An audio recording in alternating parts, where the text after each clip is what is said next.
2004లో చంద్రబాబు నాయుడు గారు కనుక ఓడిపోకుండా ఉంటే రాష్ట్రం పరిస్థితి వేరుగా ఉండేది. అవును, రాష్ట్రం పరిస్థితి వేరుగానే ఉండేది. రాష్ట్రం అధోగతి పాలైంది. అనుమానం లేకుండా 2004లో రాజశేఖర రెడ్డి గారు కాకుండా చంద్రబాబు నాయుడు గారు కానీ గెలిచి ఉంటే రాష్ట్రం, ఆంధ్ర రాష్ట్రం అనేటువంటిది అధోగతి పాలై ఉండేది, వల్లకాడుగా మారిపోయి ఉండేది. దాన్ని ఆయన 2000లోనే ఆయన మేము గాను 2004లో గెలిచి ఉంటే, ఓడిపోకుండా ఉంటే రాష్ట్ర పరిస్థితి వేరుగా ఉండేది అనేటువంటిది. ఆ రోజుకి పిల్లవాడు చెడ్డీలు వేసుకొని తిరుగుతున్నాడు హైదరాబాద్ లో. ఏదో పెద్ద అనుభవం ఉన్నటువంటి వాడిలాగా 2004లోనే మేము కానీ గెలిచి ఉంటే, మేము కంటిన్యూటీగానే ఉంటే బ్రహ్మాండంగా ఉండేది అని చెప్పాను. నేను అడుగుతున్నా, ఒకవేళ 2004లో మీరే కనుక గెలిచి ఉంటే పేదలకు ఇళ్లు ఉండేదా?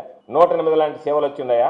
ఆరోగ్యశ్రీ వచ్చిండేదా? ఫీజు రియంబర్స్మెంట్ పథకం తీసుకొచ్చిండే వాళ్ళ, రైతులకు ఉచిత విద్యుత్ అందుండేదా? కాబట్టి అన్ని రకాలైనటువంటి వాళ్ళు చంద్రబాబు ఓడిపోయాడు కాబట్టి దాదాపుగా ఈరోజు ఒక్కసారి చూస్తే రైతులు, యువత, కార్మికులు అన్ని రకాలైనటువంటి వర్గాలకి మేలు కలిగించాయి. చంద్రబాబు నాయుడు గారు ఉన్నప్పుడు దాదాపుగా ప్రభుత్వ రంగ సంస్థలు 54 మూతపడ్డాయి.